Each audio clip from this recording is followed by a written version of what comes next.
We look back at our projects, look at them as successes, but we say, how can we make this project 1% better? Yeah. What didn't we do well here? What can we do better next time? And that's what we say, is like, how can this house get 1% better? Even with that, we still push our quality, we push our building knowledge, our design, and the customer service afterwards. Just pick up the phone call, and now it's working, and now the party that they had planned that night is a success, instead of, oh, I didn't flip the breaker, and now the party was a disaster, and it's all because of you, Andrew, you builders. So first off, I want to thank Halcyon for being here as well. Brought his team to speak about different aspects of the business as well. Andrew's going to sit down and talk high level from a strategy perspective in terms of what they do from a building perspective. I want to pick your brain about how you're thinking of a marketplace in a high interest rate lending environment. You just acquired some lots that we're working on with you, and even talking about the strategy behind what that looks like. From our perspective, I can definitely share what our thoughts are in the construction market, but I think a lot of people are wondering about how do you even operate in a climate like we're in, where there's a lot of uncertainty, and still make moves like that. Yeah, that's a bunch of really good questions. It is a high interest environment right now. We've been dealing with it for 2 years. Yeah. I think every realtor in this room can, attest to that. We just haven't seen as many buyers in the market, and the folks who are in the market, they're really taking a lot of time. They're really evaluating their choices and what's there. So for us, we've had to strategize. We've had to come up with a new product line to hit certain price points. Yeah. One of our big things is we really wanted to have some homes that are under the $1 million price point, single family homes, for that matter. So we developed 6 new models to hit that target market, and it just casts a broader net. More people, can come to the market. Now I feel as though we're getting more phone calls. We're getting more people inquiring. I think people are sensing that interest rates are flattening. Yeah. If we see some interest rate cuts, I don't know if there's going to be a flood back to the market, but it's kind of setting the tone that, okay, our tightening is done. We're going to start going down, and that's going to get potential home buyers thinking, like, do I make a move now? Which is difficult. We're at 5%. I mean, people's disposable income has been tightened, and do we want to be purchasing a new home at this time point? So it's a challenge for us as builders and for you guys as realtors as well. It is tough from a planning perspective. I was at lunch yesterday with a financial advisor, and she said previously when they're giving advice, it's based off the leadership. And it used to be very clear of, we're not going to raise interest rates. We are going to raise interest rates. Now there's a lack of clarity of what's coming down the pipeline. And she's looking for markers where her A lenders are probably giving her more of an indication of, are we going to see rate relief and buying power return to the marketplace? Because I can tell you, being boots on the ground, it's more of a purchasing power perspective than it is anything else. It's not a want to buy or sell. It's people that are locked in at like 2 to 4% rates have no reason to sell because they're sitting pretty.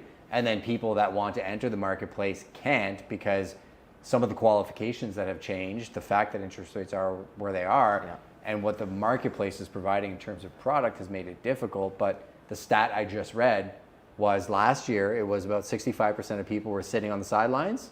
Now it's 75, which I can see. And I think you hit the nail on the head in terms of the sentiment, though, is different than what we're seeing. Because January to February was busy. Mid-March to April just quieted down, because maybe we got nice weather into January, February, and then it died off in March. May 1st, I don't know what happened, but all of a sudden, phones are ringing, people are out, multiple offers are happening, which is wild. How do you think, regardless of if rates drop in June or not, how do you think people should be looking at planning in the current marketplace? So we do new construction. With new construction, it's a lead time. It's 2 months for permits, give or take, and then maybe an 8 to 10 month build cycle. So we're talking about them getting their mortgage up to 12 months, 10 to 12 months from now. So it could be good timing for someone to, if right now we're seeing that interest rates are flattening or potentially dropping, you can get in at a fairly low price or a competitive price for a new build right now, because all the new builders, we want to attract customers. So we've done everything we can to lower our prices. and then maybe ride that up wave, sell their home down the road, maybe 6 months down the road, and try and cash in on a bit of an upswing as well. How are you treating clients that have a home to sell and they like it's always chicken or the egg because you need a contract to be like, all right, I'm going to build you a house, but their house hasn't sold. No, I know the question. Yeah, it's we can't really start building on condition of sale with I've got to sell my home sort of thing, and we have no control over what price point they're going to set or what realtor they're using, or I have no idea the condition of their house. So we'll take that as a conditional offer, but we won't start building until those conditions are removed. Sure. Which is the challenge. Yeah, it's almost like we need to sell 3 houses now just to sell one. So they need to sell theirs. 15 to get they need one to sell sold. theirs, and then that person put an offer in conditional of me selling mine, and who knows what they're trying to get for their homes. It wasn't working last year. No. We would get conditional offers, but they weren't selling their house. They just weren't moving. Things are moving a little quicker. Just happened in Talbotville. We sold our model. It was conditional based on them selling their house. They sold in about 2 weeks. And so that I'm seeing a lot more where people are getting really sharp on their price points and they're not just hoping that they sell. If they have a conditional offer on something, they're figuring out a way to actually make it happen. Yeah. We've noticed that massively. And I also think people are getting more creative and understanding where previously people would put an offer on something, not have their house sold, try and extend a 6-month closing, where like we're having conversations with people and we tell them like, what happens if somebody gives you an offer for your house and it has to close in 30 days? Do you have an option? Are you moving in with family? Are you renting? Yeah. And I think people have found ways now and are more motivated now than I've probably seen in the last 3 years. We've had purchasers that have done that. They wanted to sell their home. They wanted to know what they were going to get, and they rented. Yeah. They rented for 10 months, or they moved into, mom and dad's basement. That's not ideal, but it's actually the other way around. They moved into son and daughter's basement, but it worked for their situation. They had sold their house. They knew what they were working with money-wise, and we delivered the product on time. And then the stress was taken away. Yeah. But, if you're just trying to maybe play the market a little bit too much, where I think a few people might have got caught before the bottom fell out, I think that there would have been some pretty high stress environments in their households. Now they've got 2 homes. Maybe they're not going to get what they want for their current house, and now they've got this mortgage over here on a new build, or maybe it was appraised at lower than the value. So we have run into that. We have worked our way through it. Luckily, we were able to get people into their homes, but I think that's something that each individual buyer is going to have to consider. Do we sell? What are our options? If someone needs in for 30 days, can we figure out what we can do? Yeah, and so the creative deal-making process, which we'll get to in a second, I think is where the opportunity is. Going back a few steps, you had mentioned, and we talked about this off camera, I need to repeat it for on camera. My opinion is, because you're willing to get creative, there's such an opportunity zone for buyers to buy new today. My major concern is with housing starts falling, when interest rates do fall and 75% of buyers re-enter the marketplace, that inventory is going to get gobbled up, and then all of a sudden to upcycle new land from a raw to service to actually getting lots done, 2-3 years in our market, which is not bad. Toronto's 5 to 10. The marketplace for new homes, like for my daughter and her friends, I think buying new is going to be a luxury at best, and I think it's going to be really challenging for the next generation. I think it might look a little bit different. It likely won't be single family homes. Yeah. It's likely going to be towns. They move into a town or a semi and then build some equity, and then from there potentially jump into a single family home, maybe new construction. Sure. But you're right, I think it will be a luxury. I think our market is probably the top 10 or 15% of earners when it comes to new construction.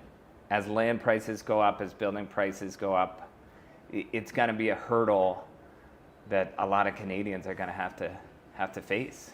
And if you think of the word luxury, it kind of always has been to a certain degree, right? Like I remember when my parents were coming up, I grew up in Montreal.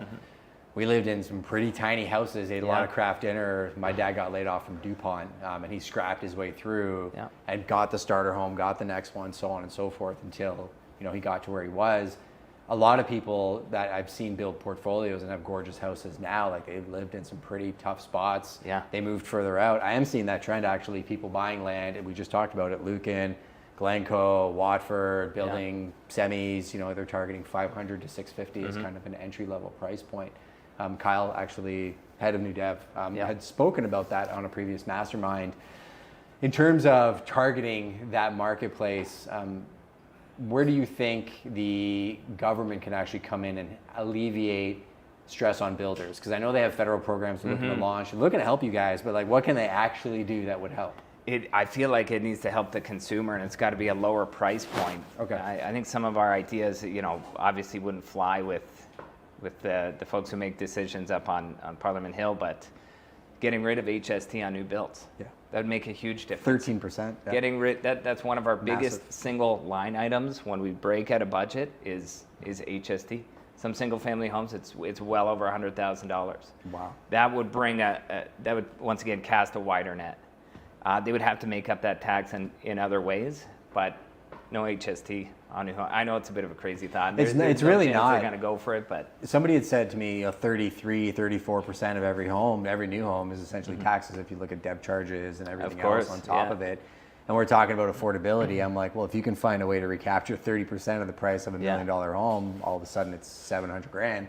yeah. There's the affordability. Granted, obviously we need Or maybe to keep it's the machine capped. going, but Maybe it's capped at a certain price point. Maybe anything under 900,000 or 850, yeah. no tax. Another way would be potentially having government to develop land, like municipalities develop land, sell it at cost, start a nonprofit, and that's Sure. what they're doing. Because Like you're talking servicing the land, servicing getting the it land, prepped and then everything. sell it to builders. Builders need to sell it at the price they paid for it. Yeah. They can make their margin on the rest of the project and how they would build, but land cost is our single highest.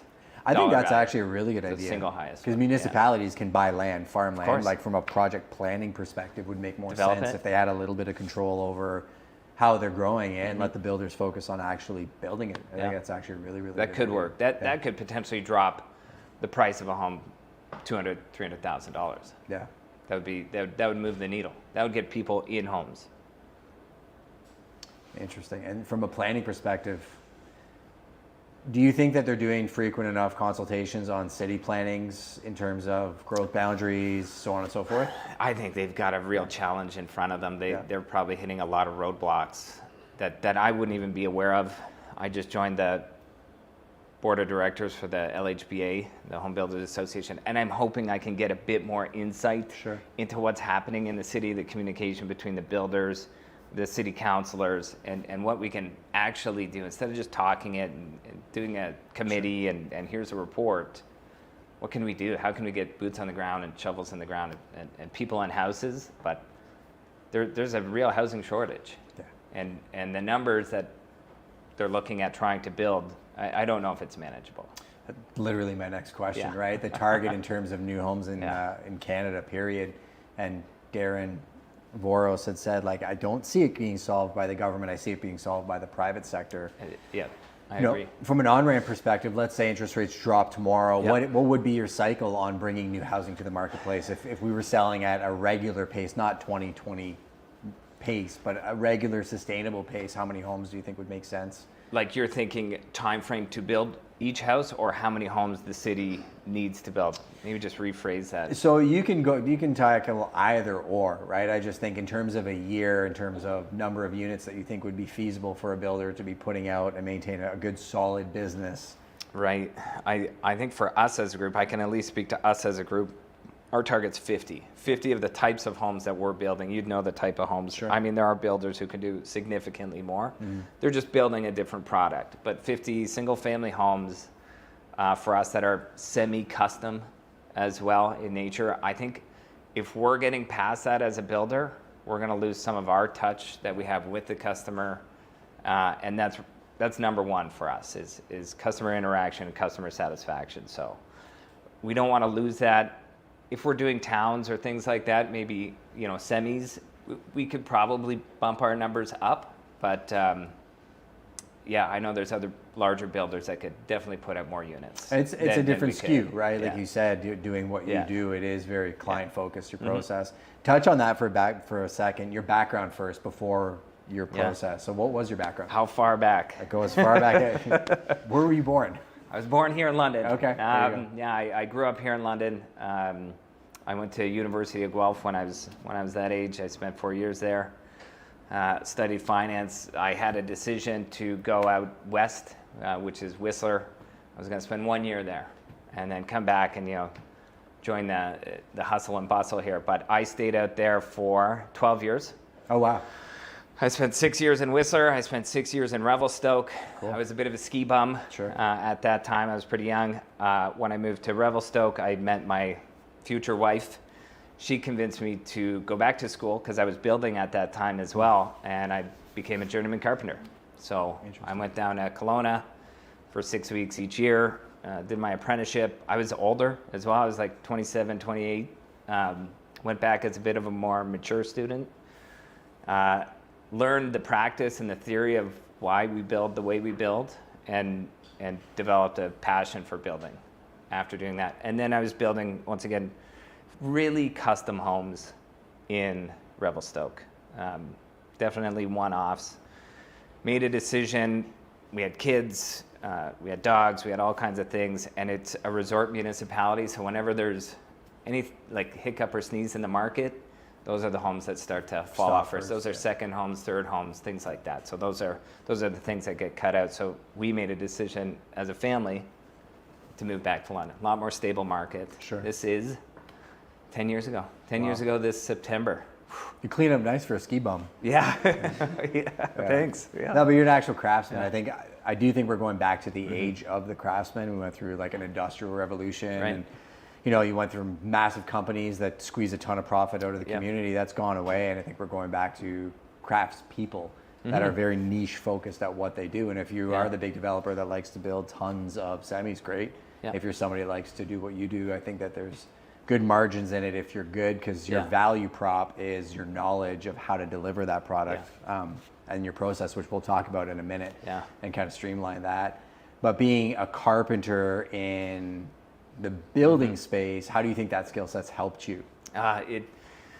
It's a lot harder for, let's say, a sub or a vendor to sort of slide something past me, and I can speak their language. Yeah. They can also respect that, hey, I used to pour those forms, or I used to frame the walls or trim out these houses. So I think there is a bit of common understanding there. I think people do appreciate it.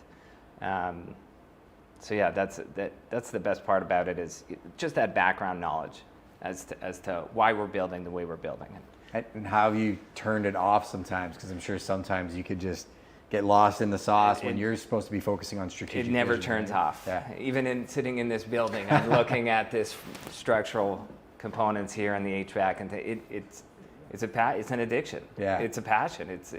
It never turns off. My wife will speak to that as well, but it's a good thing at the same time. But yeah, I do need to focus as well on the nuts and bolts of the business. That's why I've kind of taken a step back from day to day on the site. Yeah. When it is busy, I'll swing out to the subdivisions maybe 1 or 2 days a week. But the rest of my time is now spent in the office doing design and future planning and subdivisions we want to be in, and partnerships with you guys. So. Yeah. No, that's awesome. I like that. I think don't lose the artisan piece of it as well, and being on site. I think there's a balance to everything, right? Oh, yeah. You have an appreciation for it, and sometimes you got to get out of the office and get the boots on. Get the your boots on. dirty. And also, I think you probably hear stuff from your trades and your teams, like the belly-to-belly time you spend with them, you pick up on challenges that they're facing that may not run up the chain because they don't want to bug you guys or whatnot, right? Yeah. And then all of a sudden we look back at our projects, we look at them as successes, but we say, how can we make this project 1% better? Yeah. What didn't we do well here? What can we do better next time? And that's what we say, is like, how can this house get 1% better?